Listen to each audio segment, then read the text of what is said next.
Good morning, everybody. Welcome to American Dream Makers. This is Zena Krogadal. I am your host today. Have an exciting guest this morning. Heather Gapp is an amazing lady. But before we bring her on, I am going to play the intro video and we will get started.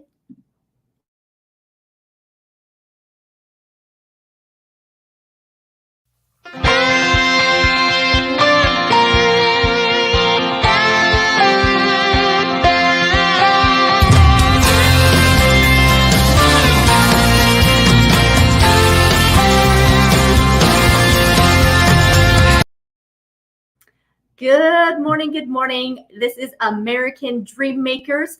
I believe that the American dream belongs to all of us. Not only can you achieve it, but you can go beyond. And my next guest absolutely is living the American dream, and she absolutely is helping others achieve it as well. Heather Gapp has enormous experience in all sorts of different backgrounds, and I'm going to let her tell you about it. But she just continuously is helping so many people. I met her at Coach Michael Burt's lodge back in the fall, and she is dynamite. She's dynamite.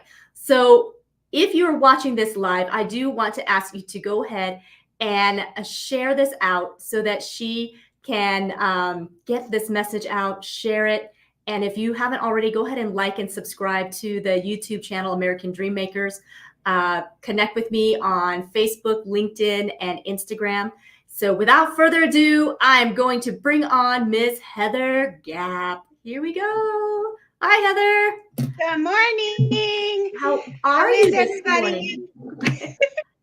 How are you doing? How's I am amazing. Thank you so much for asking. Awesome. Now, tell us where you live, Heather. I am based out of Denver, Colorado. I do travel, obviously, for work and business at times and as needed, including coaching. So on the occasion, I can be working remotely from other spots, but I am based out of Denver, Colorado. Awesome. Denver. Beautiful Denver. Now, how long have you been living in Denver for? So I grew up in the Four Corners area. I moved to Denver shortly after graduating because I wanted more opportunities and I wanted my children to have every option or opportunity they could ever dream of or want. So we moved here, I believe, 97, 98. And then we relocated to the East Coast in 2007 to about 2011. And then the kids and I came back and have pretty much been here the majority of the time. I did have about a 2.5 year stint down in Texas working down there. So yeah, most of Wow. my adult life.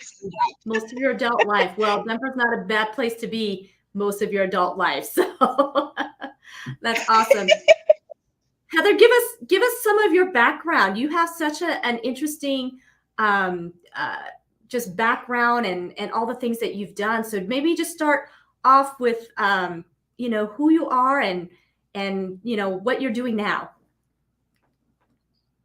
So a little bit of my background is I grew up in small town USA. We jokingly call it hip town redneck. But of course it's not that. It's just small town USA. Amazing farmers, and Four Corners is a very diverse area. You can go 1 hour, be in the mountains. You can go 1 hour, be in the desert. You can go 1 hour, be in Arches National Park. It's a very unique area. And with that being said, I I grew up down there. When I moved to the city, it was definitely a different perspective. I remember telling my parents when we would come to Denver to visit my grandparents, I'm going to live in the city one day. And my parents would laugh at me and say, "What is wrong with you? You're not a city slicker." And I'm like, but this is where I want to be. And so, anyways, it continued from there. And it's just been a standing long joke most of my life. Needless to say, I have now brought two of my brothers up here that also own their own businesses and are very successful and doing great.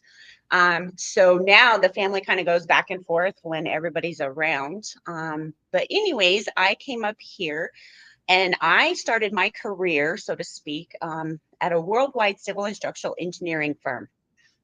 And with that came architects, FEMA, the national government, security. And I learned so much from them. And honestly, the majority of my skills and my background, I truly accredit to them with an amazing, and they are a worldwide firm by the name of Martin Martin. I am still in communication with them. I still go have lunches with some of them. They're an amazing, great company and a great group of people. And they really did a lot to set me up without even realizing it. So, when I kind of lined up what I called my 2-year plan, and my 2-year plan consisted of originally lining up with my youngest daughter's graduation and leaving home. Welcome life. Everything doesn't always go as smoothly or as planned. Anyways, I left Martin Martin. I took that leap because I thought that that was the time, and my youngest had left home, and she went down to Florida with her father. And so, scared as can be, I'm like, now or never, do or die. And so, with that, I jumped and I started my first company. I relied on my background a lot and set up a business for doing my background on a professional contract basis. So that I still had income coming in, but I was more flexible and could travel to do things that I needed and or wanted to do.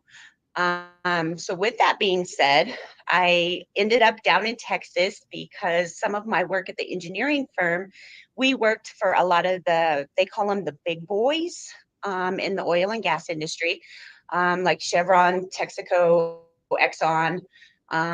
They loved my experience because I had done project management on some of the world's largest oil refineries overseas. So down in Texas, I was at Halliburton for a little bit. I was at uh, C&J Energy. Anyways, it was a great experience down there. Absolutely love Texas. I still love all my Texas people. I just love Texas. I ended up traveling most of the state the time that I was down there. Due to family situation, I ended up coming back, and I focused on the health side, which was another component I have always been into.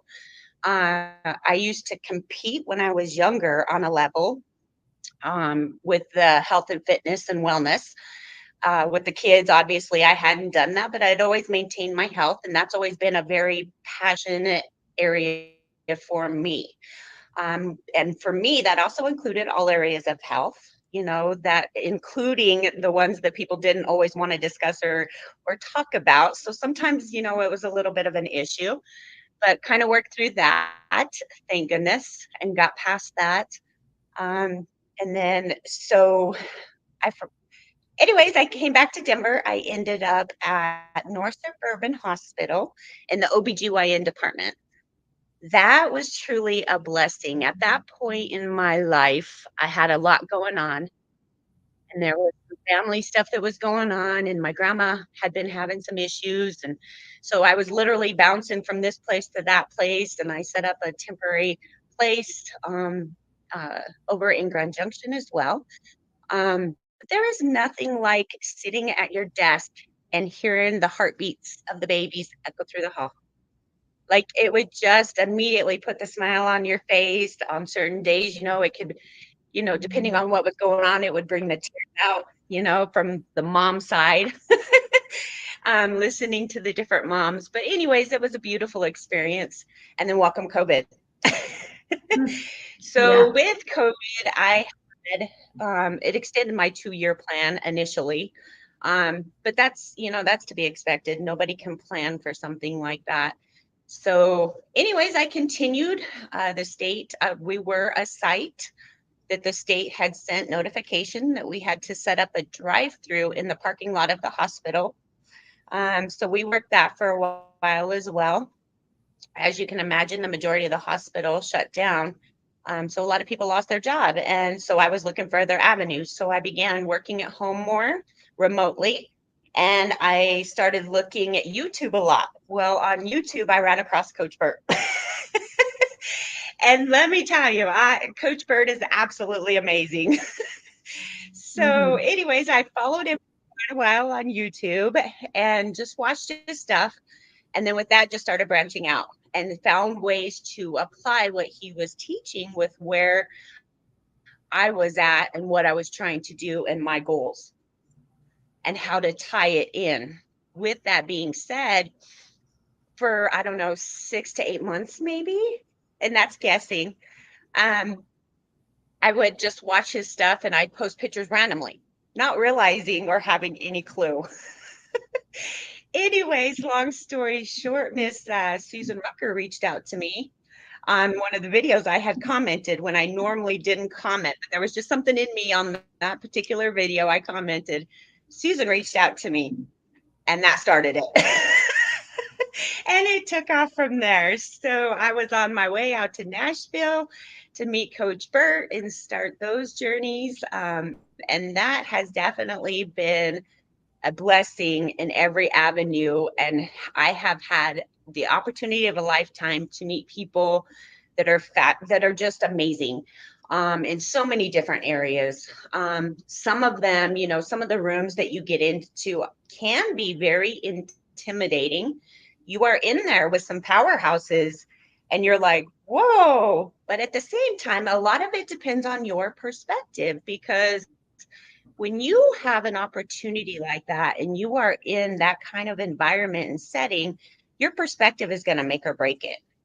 Do I want to be intimidated and, stand back, or do I want to stand up and take action and go forward and be like, you know what? If I'm the smartest one in the room, I'm in the wrong room. Here I am not that person. Meanwhile, Yeah. you also need to take advantage of that opportunity and try to learn everything you can. So at times it was definitely information overload. There was times where I would just leave and I was exhausted because there was so many great things and great people. And the room is so big that you literally cannot always get around to talk to everybody. So, trip after trip, you just start adding, for a lack of better words, you just start adding them up and you're like, oh my gosh, oh my gosh. And it's a wonderful. I am truly thankful for my Coach Burt circle, is what I refer to them as, and my Coach Burt family. A lot of them I feel have become family just because I'm closer to them than I am a lot of the people that were around me prior to that. Yes. Because I've spent the last 3 years working with them, getting to know them, watching them, studying them, seeing things I need to work on, improving to better myself and my businesses and, the future, and set things up properly and the best ways on how to do that from, their level. Yeah. Just obtaining everything you possibly can for your benefit and then putting Yeah. that into action. Yeah, So absolutely. it's busy. It's busy, yeah. And I was gonna say, so I want to go back to, I know gosh, what an incredible background of experience that you've had throughout your life. That pretty amazing. But I do want to go back to the health coach part just a little bit and touch on that, because you're currently still doing that, correct? Correct. Okay. I am not doing it full time. For a while, I was doing it full time.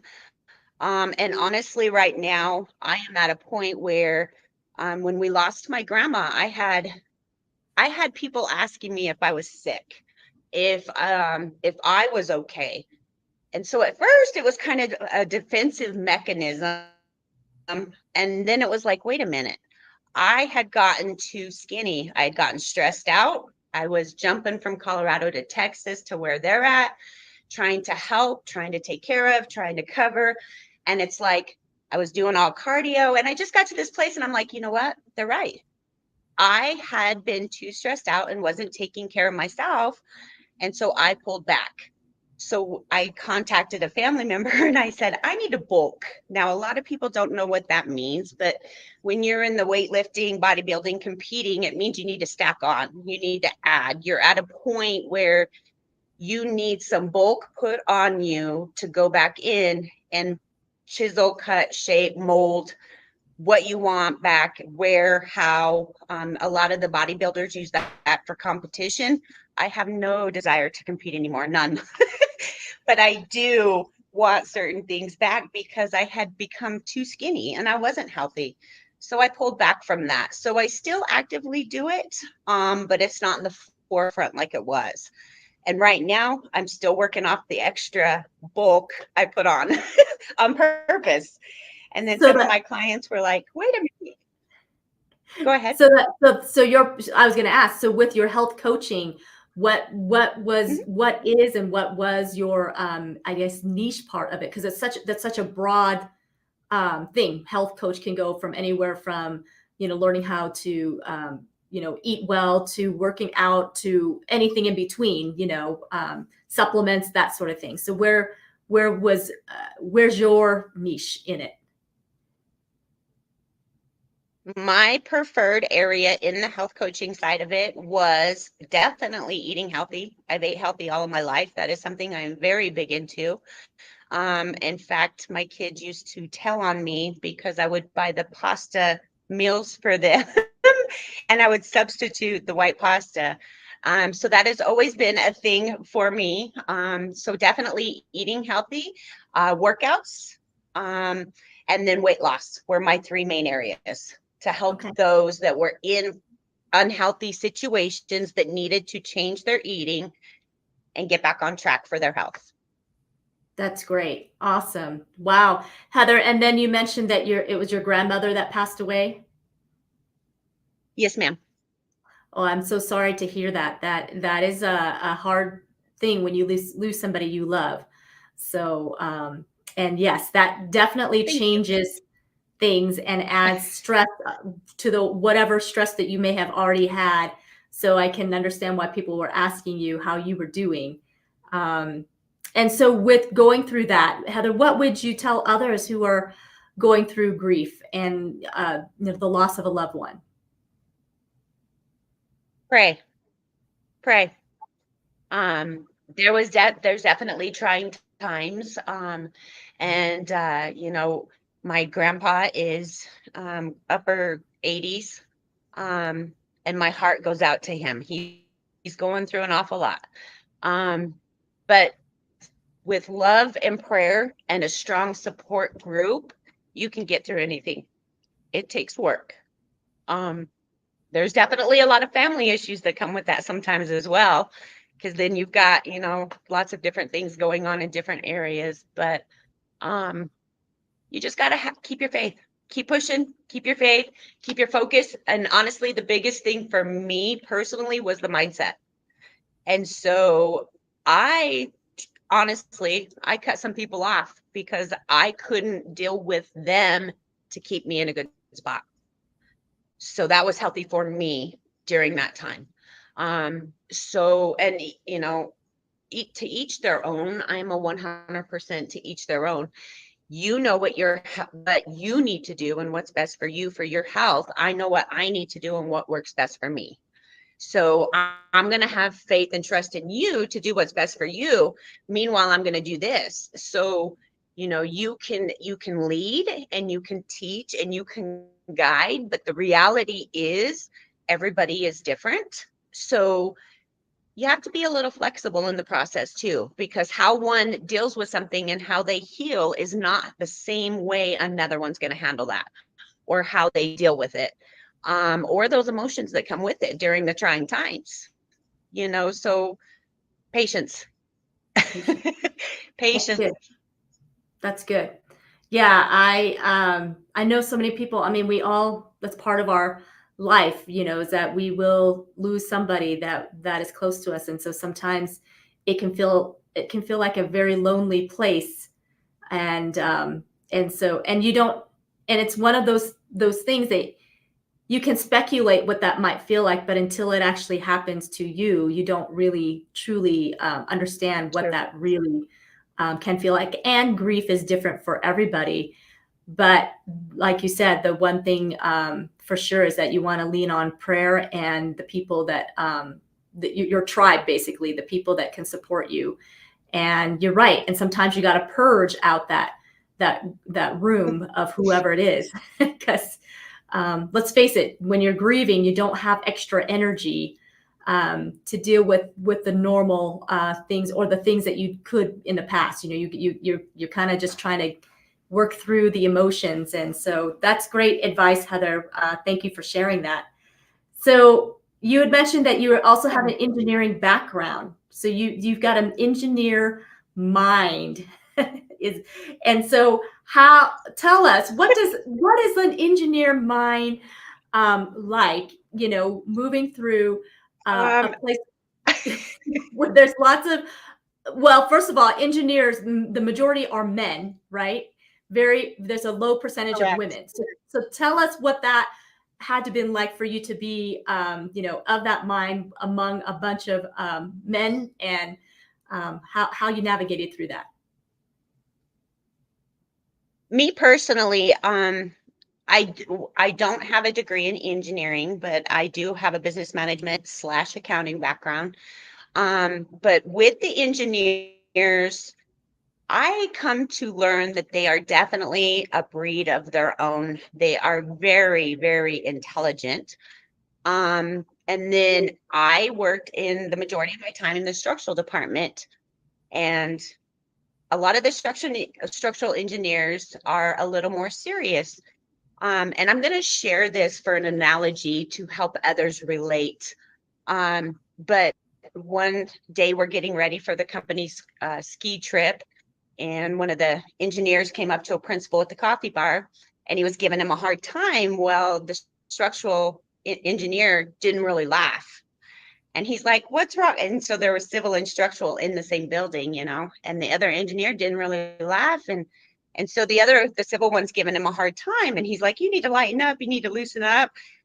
And this is kind of what hit for me to help understand and relate. So they are definitely a breed of their own. And they are very, some of them have a very dry humor.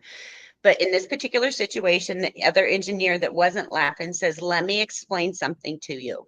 And it was kind of a younger, cockier one, kind of trying an older one, if you will. And so he says, "Let me explain this to you." He goes, "If one of your pipes ruptured because you're and I'm making up the numbers, but 0.238 of a centimeter off, what happens to your civil engineering, your pipes?" Well, they rupture and stuff goes everywhere. He says, "What happens when we are off that same amount, the 0.238 on a building?" He goes, "You could potentially have structural failure, a structural collapse. That is death." He goes, "It's a whole different level." He goes, and then he lightened up and he goes, "Maybe one day you'll understand it." So, but that just kind of gives you a little bit of the background of the mentality. And, within the engineering and the architects, the majority, everything is a deadline. The majority of it was due last week. And you literally can be working on multiple projects the same day. I have had, since leaving the firm, I have had individuals ask me, "Do you have ADHD?" And I just start laughing, and I'm like, "Well, maybe, but not that I'm aware of." I said, "But I have been paid very well most of my life and took care of my children by working and being able to multitask at that level, because literally you are working on deadlines on projects by phone, by email, by people in and out of your office. You literally could be working on 15 to 20 projects at the same time or the same day. So you are bouncing all over the place." I said, "So if you want to call that ADHD, I guess I do." I call it a strength. Well, absolutely. Honestly, I believe that.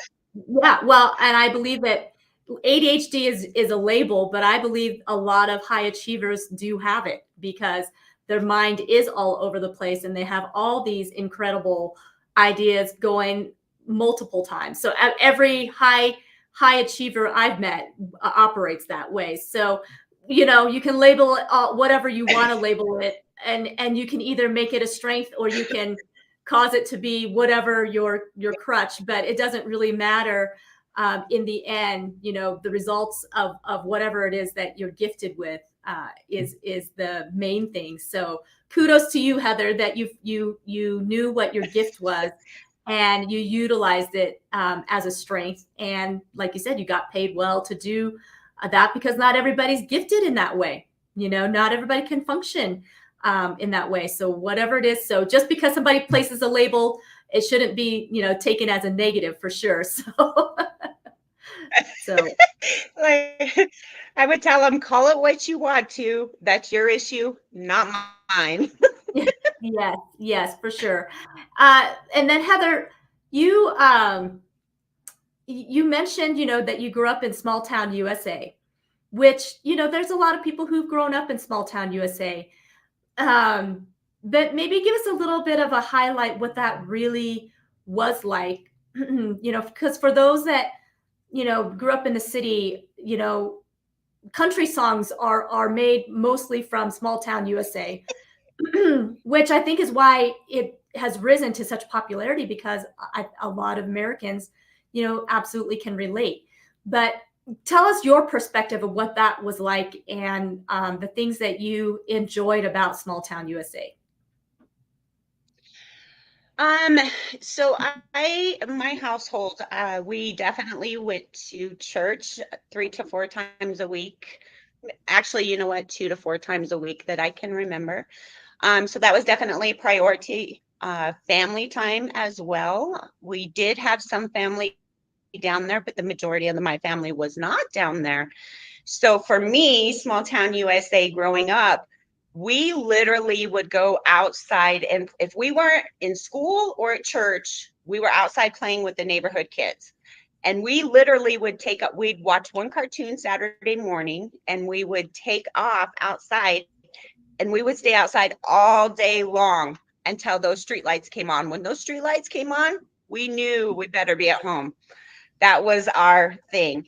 And then my mom had a whistle, and I still don't know exactly how she does it, but she would put like 2 fingers in her mouth and she had this whistle.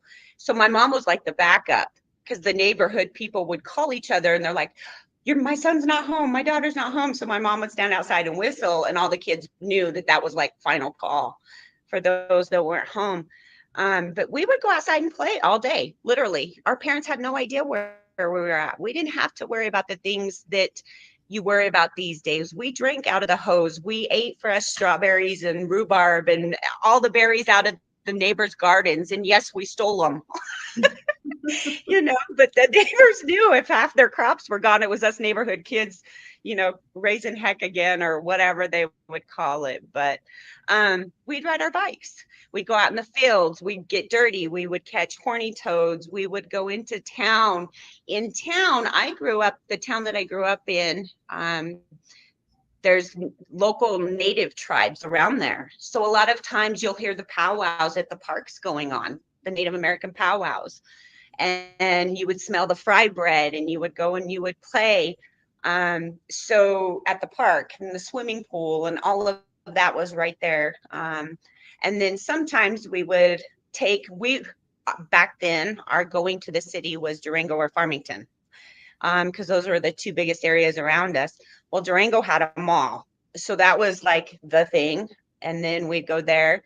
Sometimes we'd go to Farmington and we'd go hit the car shows and the base wars and all of that kind of stuff, which was a whole different experience that was fun. We enjoyed, but that wasn't an all the time thing for us to be able to do either, because that was more seasonal in that area.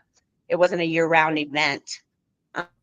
So back then our weather was also a lot different, because I remember times growing up, we were also able to literally sled down our street from about September, maybe October, to March, sometimes April.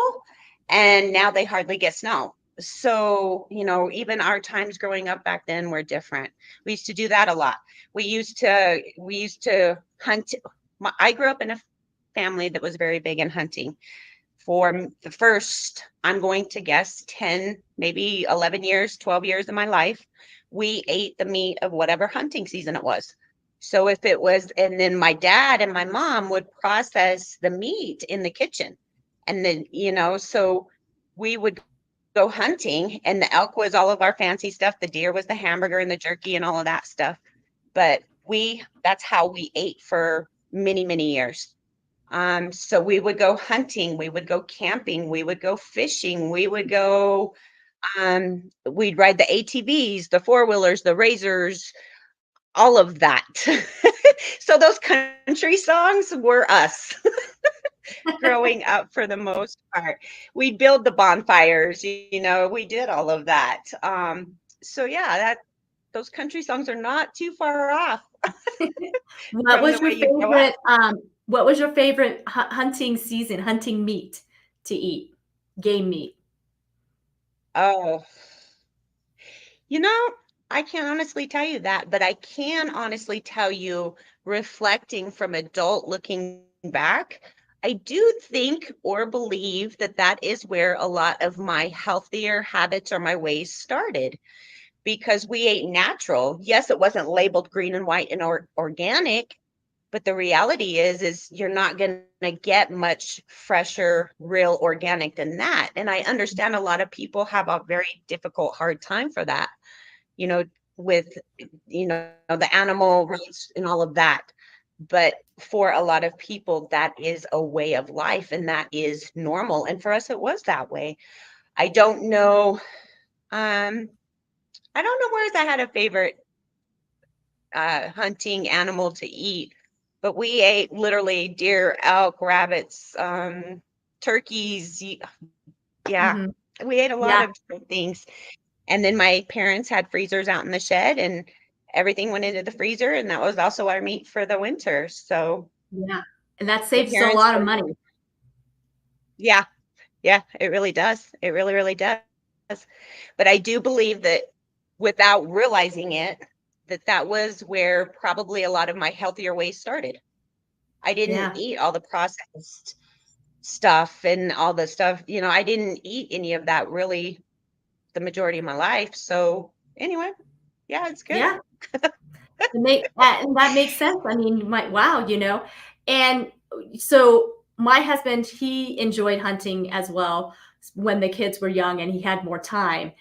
And Yep. so, and we also had chickens at one point. We had goats and we had turkey and Oh, yeah. that sort of thing. And so it's kind of funny because my daughter, one of her memories and things that she says she missed doing was you know really getting the chicken from the chicken coop and feathering them and then basically having them as a meal. And I remember her telling one of her little friends how she enjoyed that, and her girlfriend was like, that's disgusting.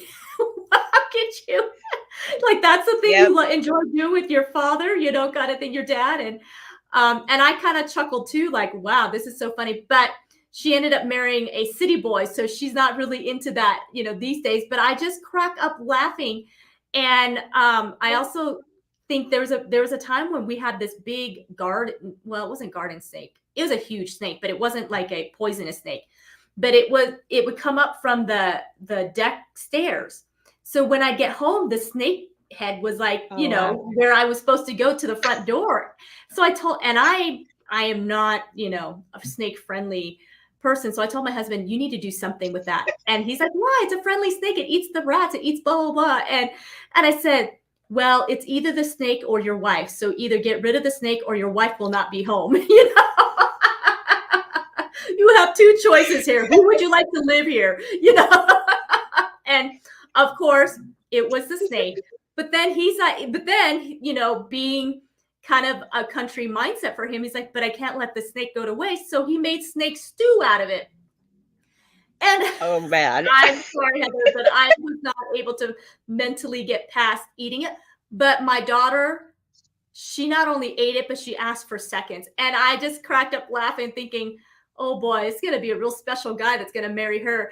But God had different plans. He brought her a city boy. And, but honestly, it's funny when you think about, the way things are when you grow up and the memories that you have and the things that shape us. And so, Heather, thank you for sharing that, because I think, you're right. Those are the things that you don't sometimes realize, that they really do have an effect on what you decide to do and what you end up loving. So thank you for that. So, th- thank you for sharing your experience as well, because my youngest daughter, for a few years, grew up thinking she was eating pig's feet because when I married, I did marry. He grew up in a small town, but he traveled in military and all of that stuff. So he was more city, but he would tell my youngest daughter, messing with her, that the roast beef I made for dinner was pig's feet. So for quite a few years, she grew, because that was his way of giving, he would say, the redneck side of me a hard time.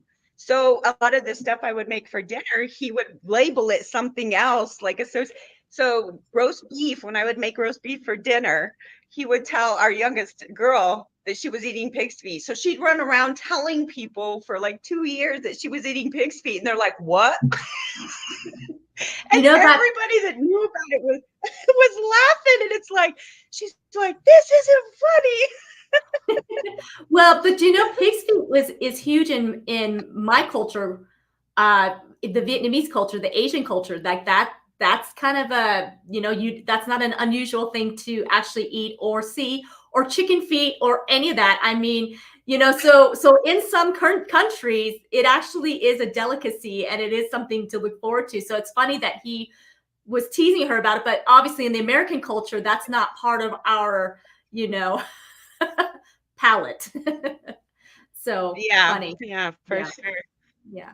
But yeah, But and that's the thing, is that Heather, you touch on something. It is so important what we put into our bodies. And and as we gotten away from that, what do you call it, from farm to table, or from your field to the table, we do lose some of those health benefits, because just the way that we have to process and keep it good enough as they ship the food, and that sort of thing. And so you're right. And as we look at our future in health, many people have a lot of health issues today that we didn't necessarily hear about before. However, we also have people living longer today than we used to before too. So there's plus and minuses to both sides, in that I think sometimes our absolutely. progression of learning, about disease process and the mechanism of our bodies,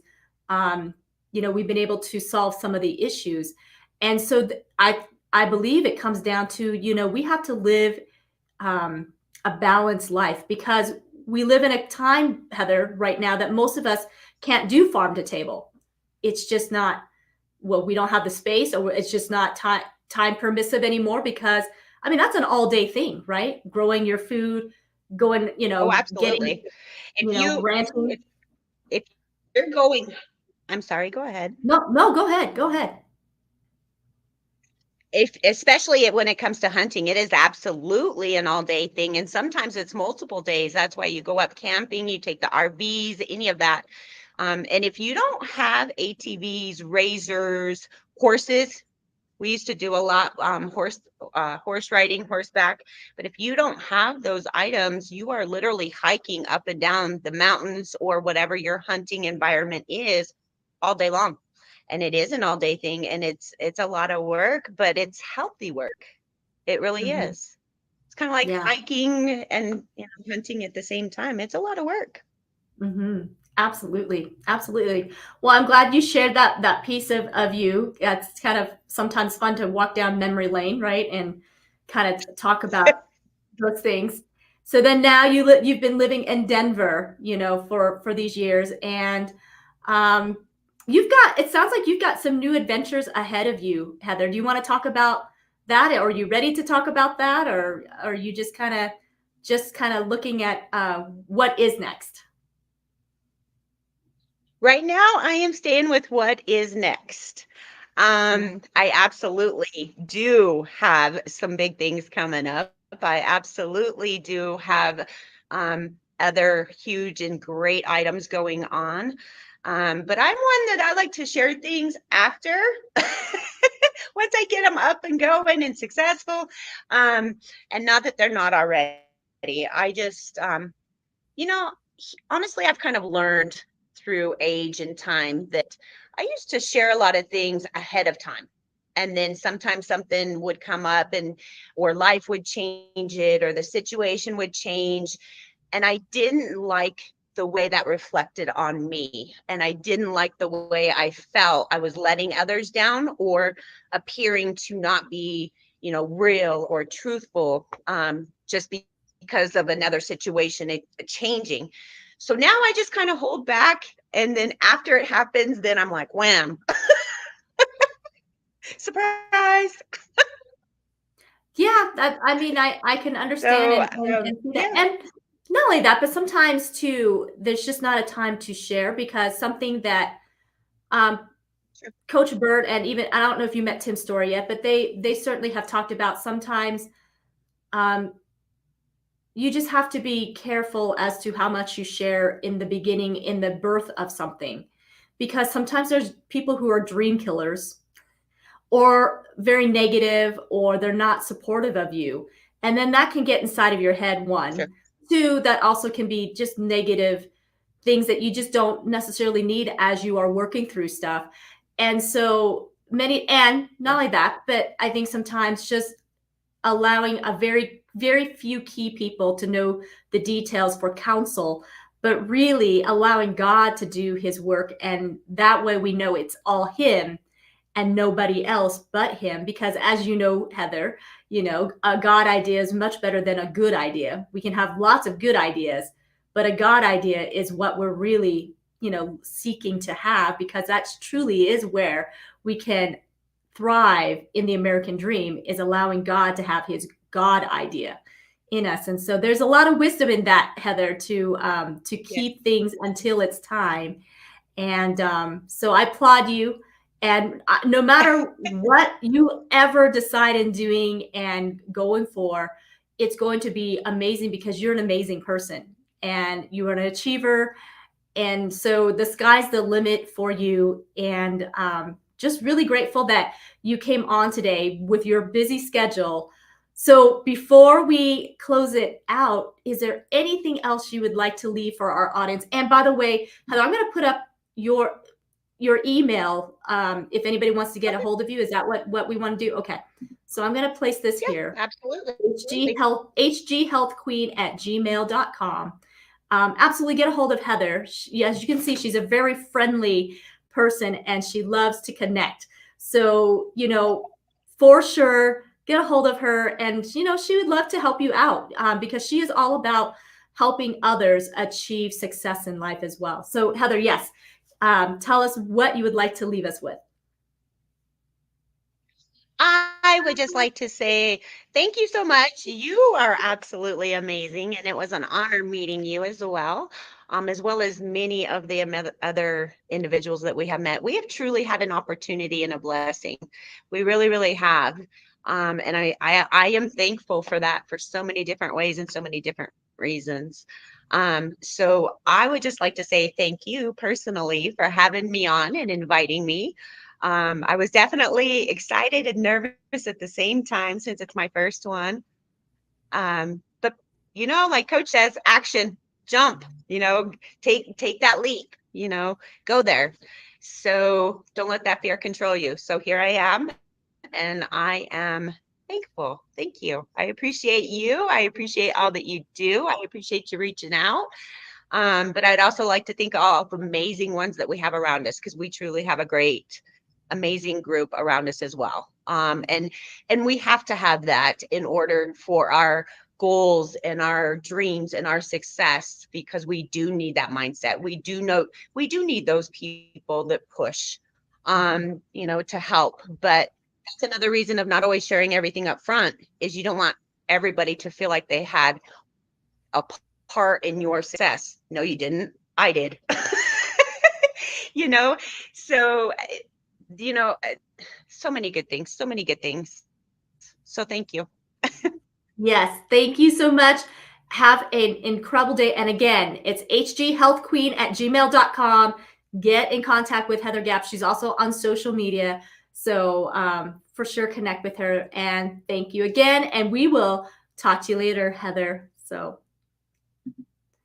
thank you guys for joining in. And whether you are watching this live or on the replay, please be sure to let us know in the comments, and also share this out. And let's get connected. I want to get to know you guys. Those of you that are watching American Dreammakers, let's connect. I'd love to have a conversation and see what you are up to and what your American dream is all about. So until the next time, and actually I've got a special episode coming up here soon. So you'll want to join back in here very soon. But anyways, until the next time, I will say goodbye for now.